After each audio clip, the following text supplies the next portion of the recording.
आप सभी दोस्तों का आज के इस सेशन में स्वागत करता हूं। प्यारे बच्चों, लास्ट सेशन में मैं आपके साथ डिस्कस कर रहा था सेक्शन 16 और सीपीसी का एक बहुत इंपॉर्टेंट कंसेप्ट हमने शुरू किया हुआ है और इस कंसेप्ट का में हम पढ़ रहे हैं प्लेस ऑफ स्विंग। अगर if one person wants to sue the other person, तो केस किस कोर्ट में फाइल किया जाएगा। इसके लिए सेक्शन 15 टू 25 हमें पढ़ने हैं, लेकिन शुरू में हम सेक्शन 15, 16, 17, 18, 19 और 20 ही पढ़ेंगे। सबसे पहले इन 5 सेक्शंस को करेंगे और इन 5 सेक्शन से ही एग्जाम में मैक्सिमम क्वेश्चंस इस टॉपिक पर आते हैं। तो सेक्शंस की नॉलेज में अगर कंप्लीट नॉलेज लेनी है तो 15 टू 25 सारा करना है, लेकिन अगर एग्जामिनेशन पॉइंट ऑफ व्यू से पढ़ना है तो 15 टू 20 सेक्शंस आपको अच्छे से आने चाहिए।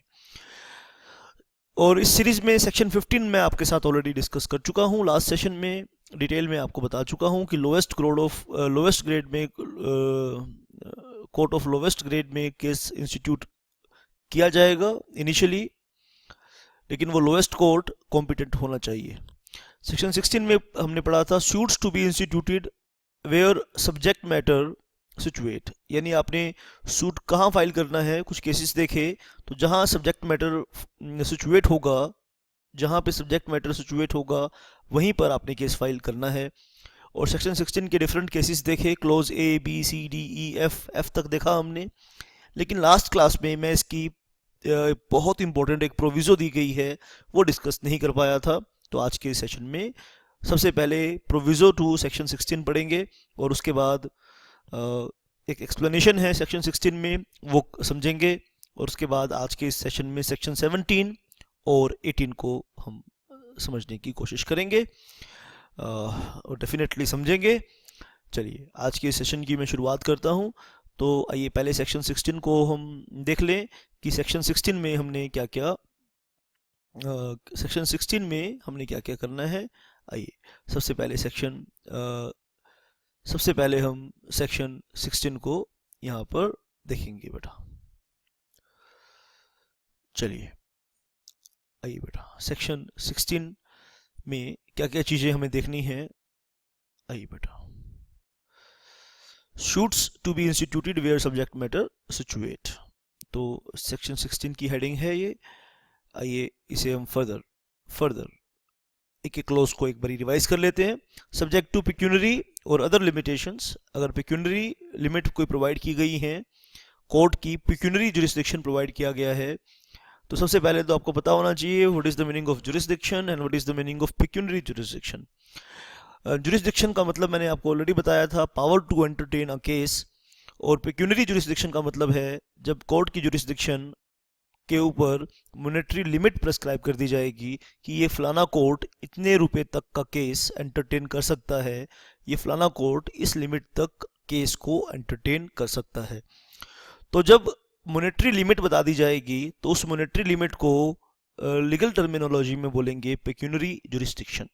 तो सब्जेक्ट टू पेक्यूनरी और other limitations prescribed by any law suits for the recovery of immovable property. अब आपने ध्यान देना है एक एक बात के ऊपर, एक एक क्लोज बहुत इंपॉर्टेंट है, एक एक क्लोज के ऊपर ध्यान देना है। रिकवरी, अगर आपने रिकवरी ऑफ इमूवेबल प्रॉपर्टी करनी है तो आपने कहाँ पे केस फाइल करना है, जहाँ पे वो इमूवेबल प्रॉपर्टी सिचुएट करती है। और दूसरी बात हमने पढ़ी, for the partition of immovable property, आप इमूवेबल प्रॉपर्टी का बंटवारा करवाना चाहते हैं केस फाइल करके, तो कहाँ पे केस फाइल करना है, जहाँ पे प्रॉपर्टी सिचुएट है, जहाँ पे प्रॉपर्टी सिचुएटेड है। राइट बेटा, पिक्यूनरी जुरिस्डिक्शन को मैंने लास्ट सेशन में भी अच्छे से आपको बताया था। फिर भी कोई डाउट है आप मुझे फ़ोन कर सकते हैं 9818050252। और सी क्लोज है फॉर द फोरक्लोजर, सेल और redemption in case of mortgage of और चार्ज अपॉन इमूवेबल प्रॉपर्टी। आप इमूवेबल प्रॉपर्टी को फोरक्लोज करना चाहते हैं, सेल करना चाहते हैं, या redemption in case of mortgage.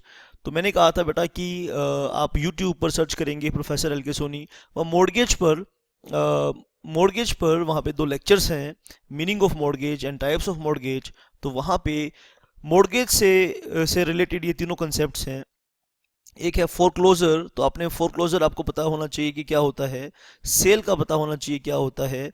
जब प्रॉपर्टी का मॉर्गेज क्रिएट किया हुआ है तो राइट टू सेल क्या मतलब क्या होता है, राइट टू रिडम्पशन का मतलब क्या होता है। तो आप मॉर्गेज के वो दोनों लेक्चर्स को देखोगे तो ये कंसेप्ट आपका समझ में आ जाएगा। तो अगर in case of mortgage, property में प्रॉपर्टी के इमूवेबल प्रॉपर्टी के ऊपर मॉर्गेज क्रिएट किया हुआ है या चार्ज क्रिएट किया हुआ है, ठीक है बेटा, मॉर्गेज क्रिएट किया हुआ है या चार्ज क्रिएट किया हुआ है, और उन चार्ज से रिलेटेड या मॉर्गेज से रिलेटेड प्रॉपर्टी को फोरक्लोज करना है नंबर 1, सेल करना है नंबर 2, रिडम्पशन करना है नंबर 3, तो केस कहाँ पर इंस्टीट्यूट होगा, जहाँ पर जिस प्लेस पर प्रॉपर्टी सिचुएट करती है।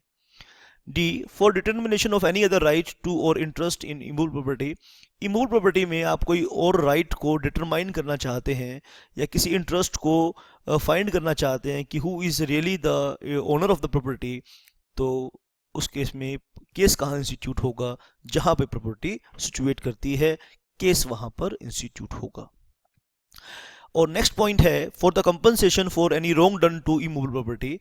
ठीक है बेटा, अगर आप कंपनसेशन लेना चाहते हैं for the compensation for wrong done to immovable property, ये लास्ट सेशन में मैंने सारे पॉइंट्स आपको अच्छे से बता दिए थे। आज के इस सेशन में मैं आपके साथ इन सेक्शन 16 के प्रोविजो को डिस्कस करने वाला हूं, तो इन पॉइंट्स को एक बार फटाफट रिवाइज करवा रहा हूं। For the compensation for wrong done to immovable property, अगर शाबाश, ध्यान से समझना है बेटा, ये ई पॉइंट को ध्यान से थोड़ा सा समझना है। For compensation for wrong done to immovable property, अगर आप किसी की इमूवेबल प्रॉपर्टी पर के साथ गलत करते हैं, यानी किसी की इमूवेबल प्रॉपर्टी को नुकसान पहुंचाते हैं, गलत प्रॉपर्टी के साथ आप गलत क्या कर सकते हैं, आप ट्रेसपास करेंगे उसमें, ठीक है, यानी अनऑथराइज्ड एंट्री करेंगे उसमें, आप उसको नुकसान पहुंचाएंगे, ठीक है, और क्या कर सकते हैं आप ये प्रॉपर्टी के साथ गलत। तो इमूवेबल प्रॉपर्टी के साथ आप कुछ गलत करेंगे तो टेक्निकली लैंग्वेज में इसे हम टोर्ट कहेंगे, टोर्ट मतलब सिविल रॉन्ग कहेंगे। For the recovery of movable property actually under distraint or attachment, ठीक है बेटा, अगर किसी डेटर की प्रॉपर्टी को अटैच किया गया है क्रेडिटर के लोन के लिए, यानी डेटर अपना लोन जो पे करना था क्रेडिटर को, उसको पे करने के लिए अनेबल है, तो इसीलिए उसकी प्रॉपर्टी को अटैच कर दिया गया था। तो उस प्रॉपर्टी की रिकवरी के लिए, for the recovery of movable property की बात कर रहे हैं बेटा। एफ पॉइंट में ध्यान देना, इन सभी पॉइंट्स में A B C D E point में इमूवेबल प्रॉपर्टी का जिक्र किया गया है, लेकिन केवल एफ पॉइंट ऐसा है जहां पे मूवेबल प्रॉपर्टी का जिक्र किया गया है। तो इन सभी केसेस में ध्यान से सुन लीजिए, इन सभी केसेस में जो कंक्लूसिव लाइन है, जो लास्ट का सेंटेंस है, जो इन ए से लेकर एफ तक सभी पॉइंट्स के लिए ये कॉमन सेंटेंस है, तो ध्यान से सुन लीजिए। Shall be instituted in the court within the local limits of whose jurisdiction the property is situate. जिस लोकल कोर्ट के जुरिस्डिक्शन में प्रॉपर्टी सिचुएट करती है, उस कोर्ट के पास इस केस को फाइल होगा, but subject to pecuniary jurisdiction, ठीक है। और इसका मतलब क्या है, आप लास्ट लेक्चर को ध्यान से देखेंगे तो आपको मेरी बात को समझ में आ जाएगी। आज हम फर्दर करेंगे, और आज के इस सेशन में हम करेंगे प्रोविजो टू सेक्शन 16, ठीक है, proviso to section 16 and explanation to section 16। आइए बेटा, आइए मेरे साथ हम इन कंसेप्ट को अच्छे से करेंगे। आइए, तो आज की इस सेशन में मैं आपके साथ डिस्कस करने वाला हूँ प्रोविजो टू सेक्शन 16।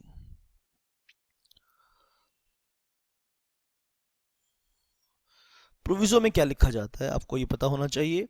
जब भी आप किसी सेक्शन की प्रोविजो को पढ़ते हैं तो ये बात आपको पता होना चाहिए कि प्रोविजो के अंदर जो सेक्शन में लिखा जाता है, जो सेक्शन की बॉडी हमें बताती है, प्रोविजो में उसका कॉन्ट्रडिक्शन बताया जाता है, प्रोविजो के अंदर उसका कॉन्ट्रडिक्शन बताया जाता है। प्रोवाइडेड दैट, पहले हमें प्रोविजो को नोट कर लीजिए, फिर मैं इसका क्या इंटरप्रिटेशन है फिर उसका मैं मतलब बताऊंगा, ठीक है बेटा। Provided that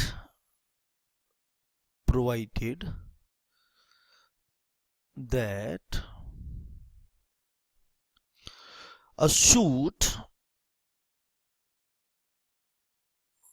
to obtain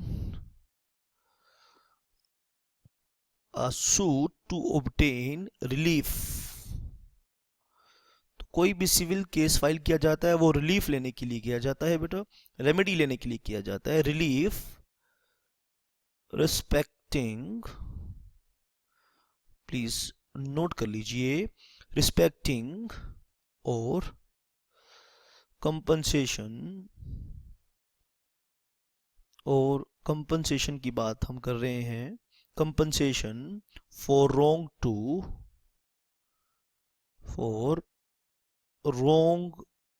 to immovable property, यानी इमूवेबल प्रॉपर्टी के साथ कुछ रोंग हुआ है, कुछ गलत हुआ है और उसके लिए रिलीफ चाहिए या कंपनसेशन चाहिए, हेल्ड बाय और on behalf of the defendant और इमूवेबल प्रॉपर्टी या तो डिफेंडेंट के पास है या डिफेंडेंट के लिए किसी और पर्सन ने उस प्रॉपर्टी को पोजेस किया हुआ है। या तो पोजेशन ऑफ प्रॉपर्टी या तो डिफेंडेंट के पास है। अगर ये वाला केस है तो प्रोविजो है जो सेक्शन 16 में पढ़ा वो अप्लाई एज इट इज नहीं होगा। कैसे अप्लाई होगा आइए उसे हम पढ़ेंगे। Provided that a suit to obtain relief respecting or compensation for wrong done to immovable property add कर लीजिए, मैं प्रॉपर्टी लिखना भूल गया, property held by or on behalf of the defendant or behalf of defendant may, ठीक है बेटा, में। आइए पहले इसे नोट कर लेते हैं फिर हम इसे इसका इंटरप्रिटेशन करेंगे। में where the relief sought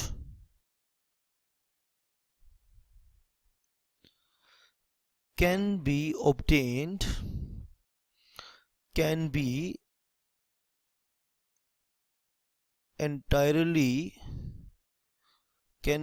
entirely obtained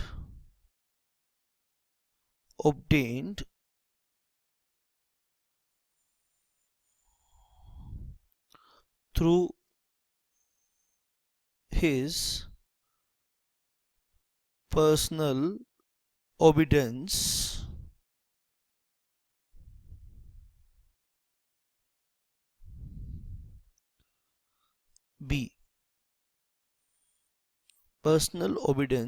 be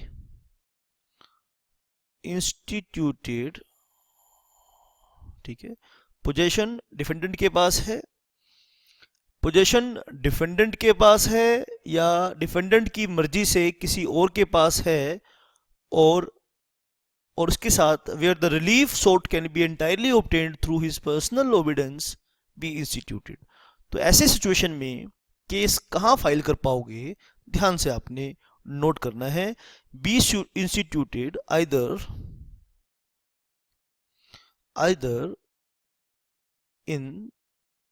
in the court, within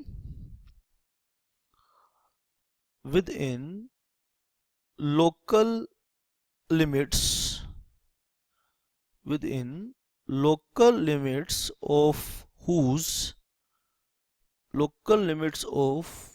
whose jurisdiction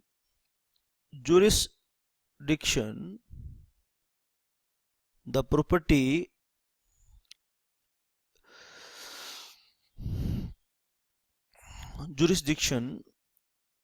the defendant actually थोड़ा सा ठीक कीजिए, local limits whose jurisdiction the properties, पहले प्रॉपर्टी की बात करते हैं, the property is situate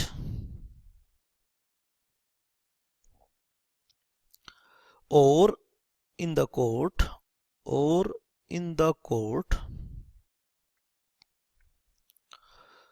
within the local limits, within the local limits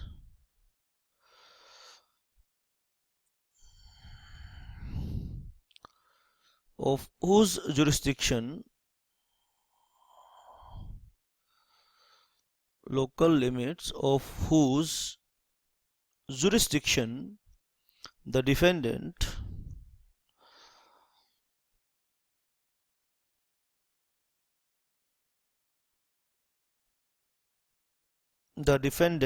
actually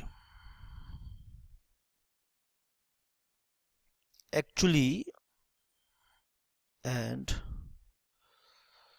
voluntarily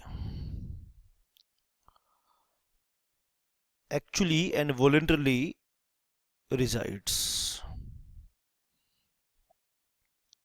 or carries on business. अब MCQ क्वेश्चन जो आएंगे तो बहुत ही माइक्रोस्कोपिंग होगी, वहां एक एक वर्ड का मतलब पता होना चाहिए. और कैरीज ऑन बिजनेस और पर्सनली, एक एक बात को, एक एक वर्ड को आपने कॉम्प्रीहेंड करना होगा. Personally works for gain. देखो सेक्शन 16 को हम यहां दो पार्ट पे क्लासिफाई कर रहे हैं. आइए हम ध्यान से इसे नोट करेंगे बेटा. तो सेक्शन 16 को हम यहां दो पार्ट पे क्लासिफाई कर रहे हैं.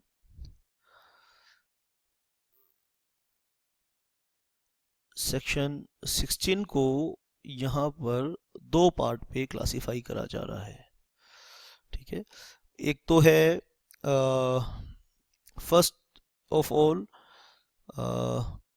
Body of section 16 containing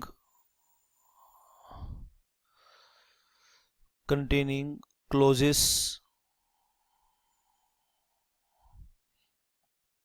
A to F, right, and second is proviso.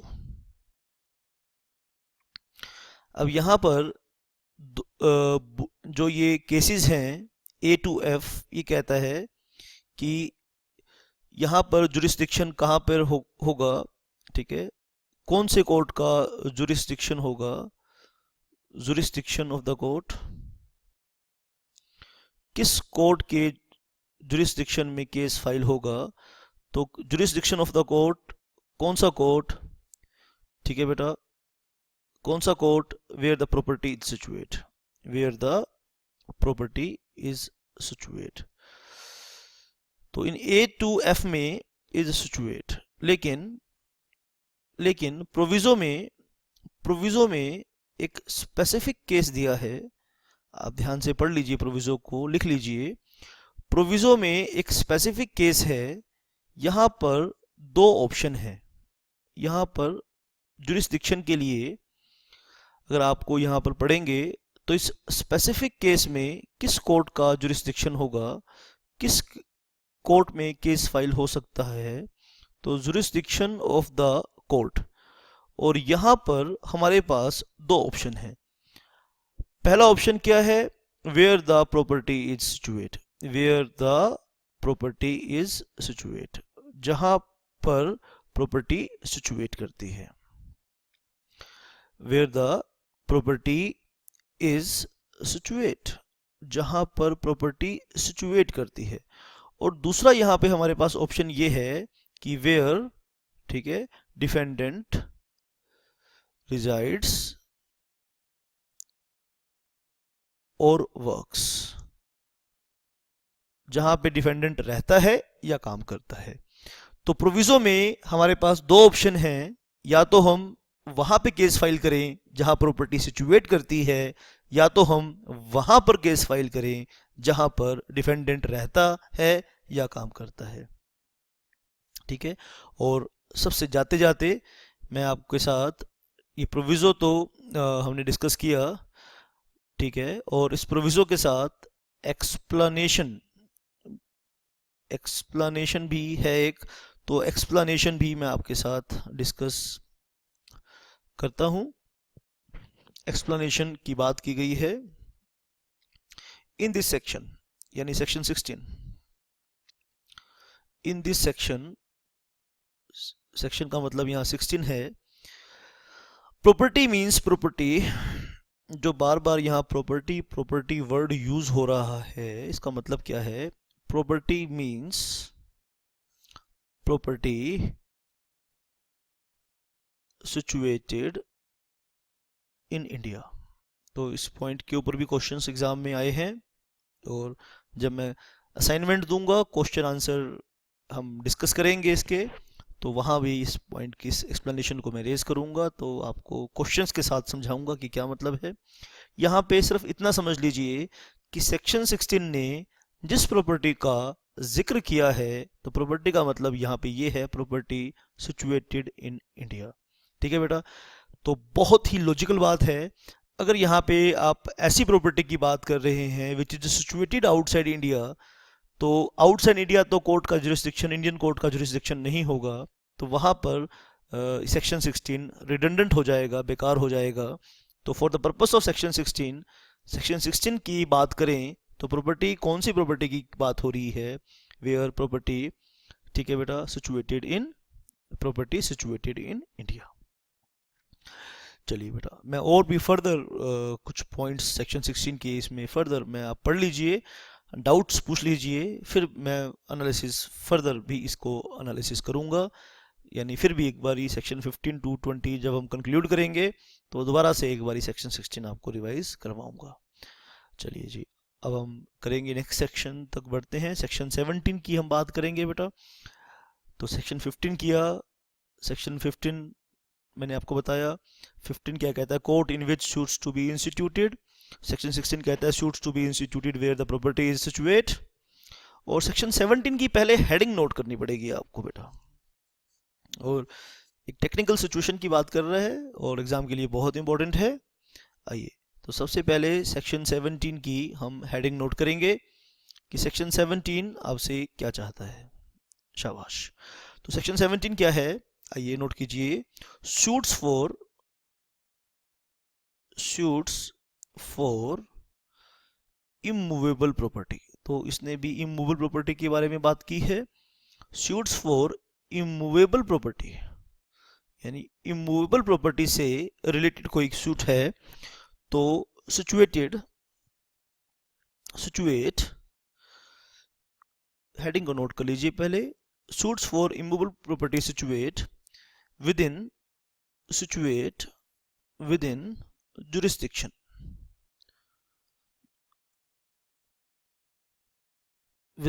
jurisdiction of different courts,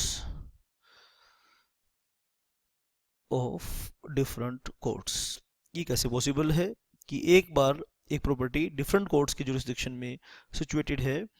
तो क्या मतलब है इसका? शाबाश। आइए, इसका मतलब भी हम डिस्कस करेंगे। तो this is the heading of the section. मैं आपको पहले ये प्रोविजंस लिखवाता हूँ और फिर उसे समझाता हूँ कि सेक्शन 17 क्या करना चाहता है, क्या कहना चाहता है, ये क्या करना चाहता है। आइए हम इसे नोट करेंगे। शाबाश बेटा। वेयर ए सूट,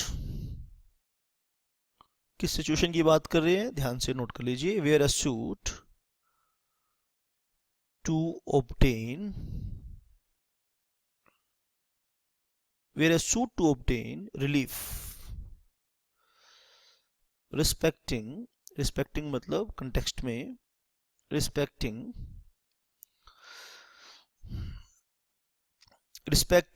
और कंपनसेशन फॉर, और compensation for wrong,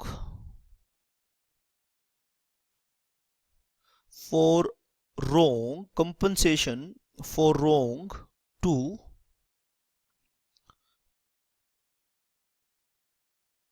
immovable property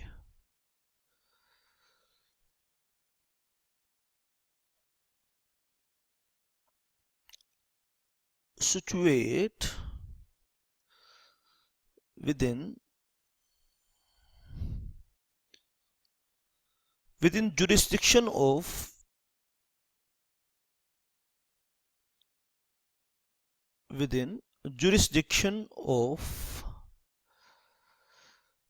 different courts.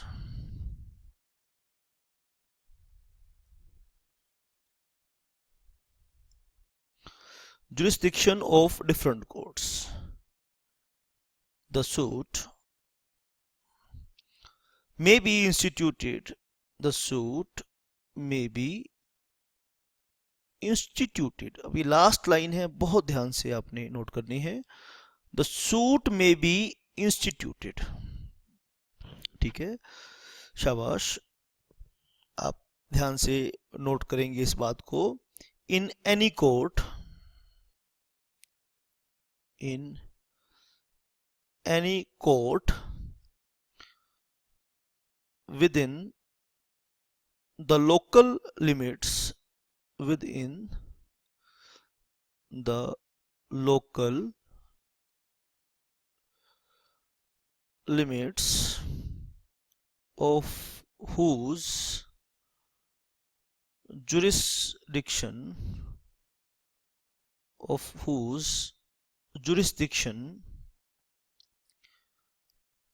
any portion of the property is situate.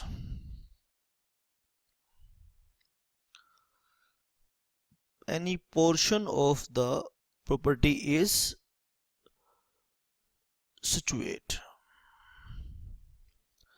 Any portion of the property is situate.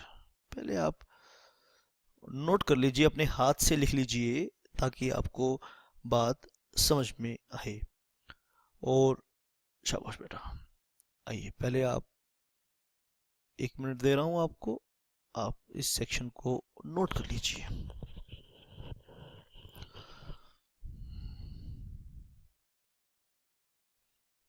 Right बेटा. Where a suit to obtain relief respecting or compensation for wrong to immovable property, where a suit to obtain relief respecting or compensation for wrong to immovable property situate within the jurisdiction of different courts. The suit may be instituted in any court within the local limits of whose jurisdiction any portion of the property is situate. इसके साथ में एक proviso भी है, लेकिन proviso को बाद में देखेंगे. पहले आइए समझते हैं. मान लीजिए ये एक डिस्ट्रिक्ट है, ठीक है, और एक प्रॉपर्टी यहां पर सिचुएटेड है, ठीक है, और कुछ एरिया की कुछ अल्टरेशंस होती हैं जिसमें दूसरे डिस्ट्रिक्ट के एरिया को डिफाइन किया जाता है. और हुआ क्या कि एक प्रॉपर्टी डिस्ट्रिक्ट ए के जुरिस्डिक्शन में भी आ गई और डिस्ट्रिक्ट बी के जुरिस्डिक्शन में भी आ गई. अब देखिए, ये डिस्ट्रिक्ट ए और बी का कोर्ट का जुरिस्डिक्शन कॉमन एरिया हो गया ये, और ये हमारी प्रॉपर्टी हो गई बेटा. तो यहां पे अब कंफ्यूजन ये है, क्योंकि ये प्रॉपर्टी 2 कोर्ट्स के जुरिस्डिक्शन में आ गई, तो केस कहां फाइल करें. सेक्शन 17 कहता है कि यहां कर लो या यहां कर लो. शाबाश, यही सेक्शन 17 की लैंग्वेज है. आइए इसे हम दोबारा से एक बारी पढ़ें. where a suit to obtain relief, आइए लैंग्वेज को एक बारी नोट कर लीजिए. where a suit to obtain relief, relief का मतलब क्या है बेटा, रेमेडी, ठीक है. और सिविल केस में आप कोई भी क्लेम जब केस फाइल करते हैं तो आप relief, where relief, suit to obtain relief respecting मतलब कंटेक्स्ट में, और compensation for wrong to immovable property, यानी इमूवेबल प्रॉपर्टी की कंटेक्स्ट में बात हो रही है. Situate within the jurisdiction of different courts. और कैसे एक प्रॉपर्टी डिफरेंट कोर्ट के जुरिस्डिक्शन में सिचुएट करती है, तो ये मैंने आपको डायग्राम में बना के समझाने की कोशिश करी. within the jurisdiction of different courts. The suit may be instituted. The suit may be instituted in any court within the local limits of whose jurisdiction any portion of the property is situated. Any portion of the property is situated. मान लीजिए property कुछ इस तरह से है, इस तरह से मान लीजिए कुछ एग्रीकल्चर प्रॉपर्टी है, ठीक है। यानी कहने का मतलब ये है कि पहले तो हमने पूरी की पूरी प्रॉपर्टी दोनों कोर्ट्स के जुरिस्डिक्शन में सिचुएट करती थी। अब देखिए मान लीजिए ये हमारी लैंड है और ये हमारी लैंड है, और हमारी लैंड का एक हिस्सा दोनों कोर्ट्स के जुरिस्डिक्शन में आता है और एक हिस्सा शाबाश बेटा, यानी एक और मैं डायग्राम बनाकर दिखा देता हूँ बेटा। ये दो डिस्ट्रिक्ट हैं, ठीक है, और ये दो डिस्ट्रिक्ट हैं बेटा, और हमारी ये लैंड है, ये लैंड है बेटा, और हमारी लैंड का एक पोर्शन एक डिस्ट्रिक्ट में आता है, और हमारी कोई भी केस, पहले वाला ये वाला केस भी पॉसिबल है बेटा, और ये वाला केस भी पॉसिबल है। देखिए बेटा दोनों को समझ लीजिए। दूसरा डायग्राम मैं दोबारा से बना देता हूं आपको समझाने के लिए। ये है डिस्ट्रिक्ट, एक डिस्ट्रिक्ट का सिविल कोर्ट, और ये है दूसरे डिस्ट्रिक्ट का सिविल कोर्ट। अब ये दो डिस्ट्रिक्ट हैं, दोनों का जुरिस्डिक्शन अपना अपना जुरिस्डिक्शन है, और ये एक प्रॉपर्टी है, ये एग्रीकल्चरल कुछ लैंड है जो इस तरह से सिचुएटेड है। आधी ये आती है डिस्ट्रिक्ट बी के जुरिस्डिक्शन में और आधी आती है डिस्ट्रिक्ट ए के जुरिस्डिक्शन में। तो यहाँ पर आप इस प्रॉपर्टी से रिलेटेड किसी अगर इस प्रॉपर्टी के साथ कोई गलत चीज़ करता है तो उसके कंटेक्स्ट में, उसके रिस्पेक्ट में आप केस फाइल करना चाहते हैं, ठीक है बेटा, आप रिलीफ लेना चाहते हैं इस इमूवेबल प्रॉपर्टी के कंटेक्स्ट में, तो आप केस या तो डिस्ट्रिक्ट ए में फाइल कर सकते हैं या डिस्ट्रिक्ट बी में फाइल कर सकते हैं, ठीक है। लेकिन एक प्रोविजो है इसके साथ, सेक्शन 17 के साथ एक प्रोविजो है, आइए उसे भी हम यहाँ पे नोट करेंगे, very very important. Provided that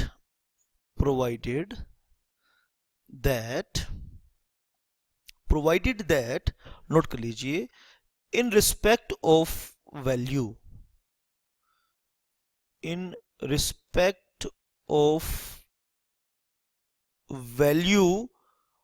of the subject matter, value of subject matter, provided that in respect of value of subject matter of the suit,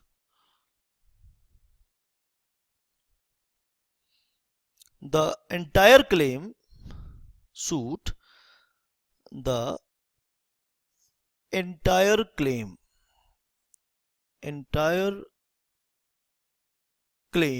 is cognizable by such court।